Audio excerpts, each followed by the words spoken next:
Hey there, I'm Naomi Kinsman, the Executive Director of Society of Young Inklings, and I'm an author.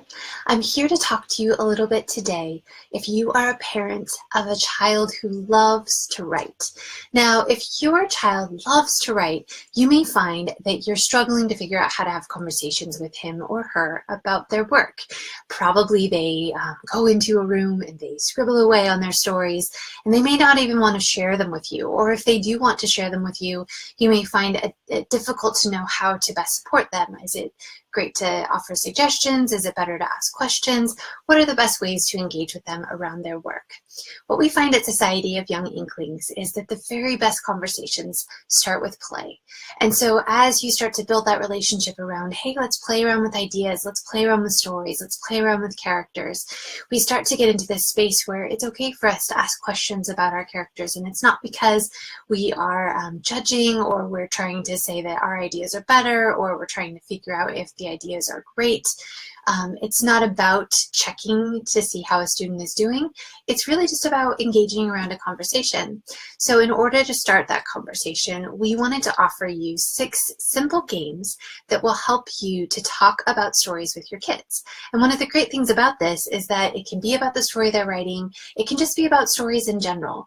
And before I dive into the games, I just want to remind you that this will work best if you play along too, if you tell stories too. And don't be afraid of not being the very best storyteller in the room. That's okay. If your child outpaces you with stories, that's just fine.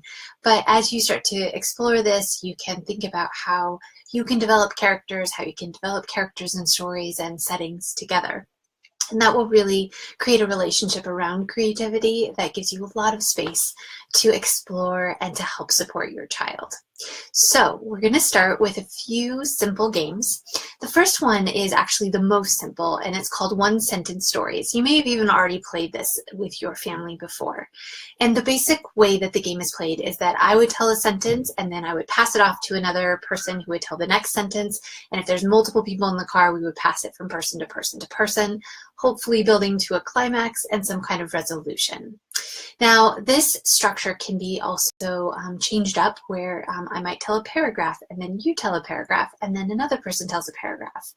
Or it could even be told in such a way where I say a line of dialogue, and then you say a line of dialogue. So it's almost like a play where we're pretending together to be these characters.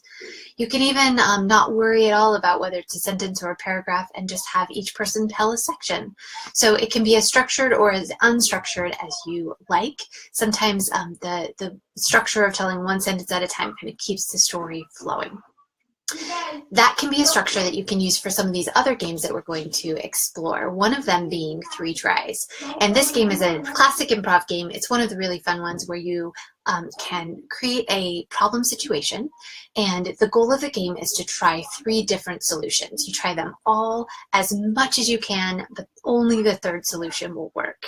So this is a really fun game to play when you are sort of wanting to be funny, to explore an absurd situation, and the funnier the problem, the better. You can take on characters where these characters are, a mouse and a bird and a cat together have to solve whatever forest problem that you might create, or it could be just you yourself are trying to solve these problems together. Next up is a game that's similar but different. It's called Big, Bigger, Biggest, and the way it's played is that you tell a story that's kind of big, that's sort of exciting, but then you rewind back to the beginning and you tell the story again bigger, and then you do it again biggest. And again, this can be a one-sentence story, it can be told in sections, or each player could actually tell big, bigger, and biggest. You can play around with that as well. Next up is a game called Fortunately, Unfortunately, and this game is passed back and forth, mostly in sentences, where I might say, one day I found an ice cream cone, but unfortunately it fell on the ground. The next player would say, fortunately, I happened to have extra money to buy an ice cream cone right away, and the ice cream seller hadn't gone away yet. And the next player might say, unfortunately, a bird swooped down and took my ice cream away before I could eat it.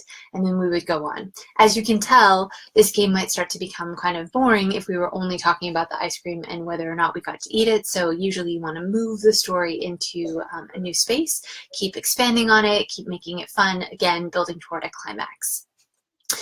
Next up is a very simple game called Choices, and this game is not even necessarily a storytelling game in that you are going to make choices between one thing and another.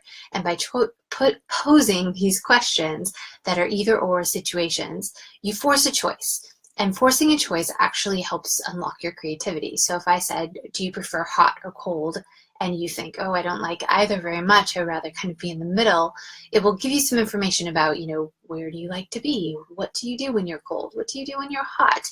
Would you rather take a vacation at the beach or the mountains? All these sorts of ideas pop into your head just around this one simple question. And so as you're playing this game, you can pose some questions and then you can pause and talk about your decisions and what ideas those are unlocking. You can also play this game as a character. So what would Cinderella choose? Or what would the character from your story choose? And this can be a good way to get to know a character, or even to help your child develop a character that they're starting out with, or for you to create a character. It can be fun to pass the questions back and forth. So I ask a question, you ask a question, back and forth like that. And students can really have fun creating these really extraordinary questions where, would you rather parachute off of a cliff or go deep sea diving and something else? And they'll often try to figure out which would be the most life-threatening and which one would they be able to stay safe doing, and they'll choose that one. So that can be fun just to kind of make crazy wild choices, or you can use it for actual character development or setting development if you like. And finally, the last game is the interview game, related to choices, but it is about asking questions. So one person plays a reporter or someone who's interviewing, and the other person plays the person who's being interviewed. And you ask questions about a character or about the person themselves. And what this can do is it can help unlock things that the person would never have thought about their character. They may not have thought about what their character's favorite ice cream flavor is, or they may not have thought about what their favorite where they would want to go on vacation, because that didn't come up in the story. But by knowing these things about their character, they may really be able to develop them further.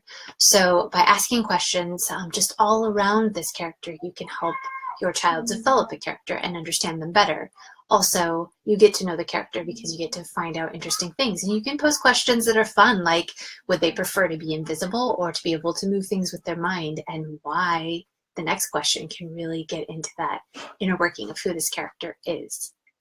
Next week on our Facebook Live session, I'm actually going to come in and I am going to talk a little bit about strategies, what you should be thinking about if you're really trying to use these games to help your child grow as a writer.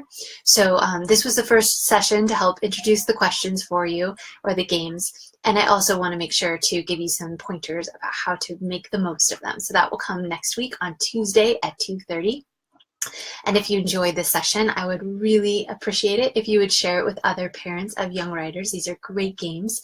Keep in mind that there's a download right here that you can download to have the cheat sheet about all of these games. And also I wanted to let you know that right now we're in the middle of our Inklings book contest season. It's a perfect time for your child to submit a story or a poem at younginklings.org, and they can get feedback about their writing and possibly even win a mentorship and publication.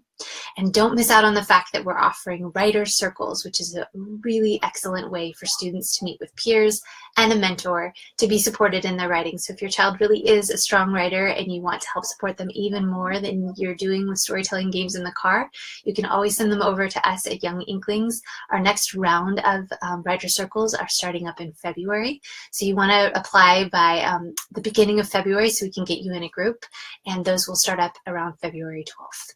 We look forward to getting to know you better. Thanks so much for listening today, and I will see you next week. Bye-bye.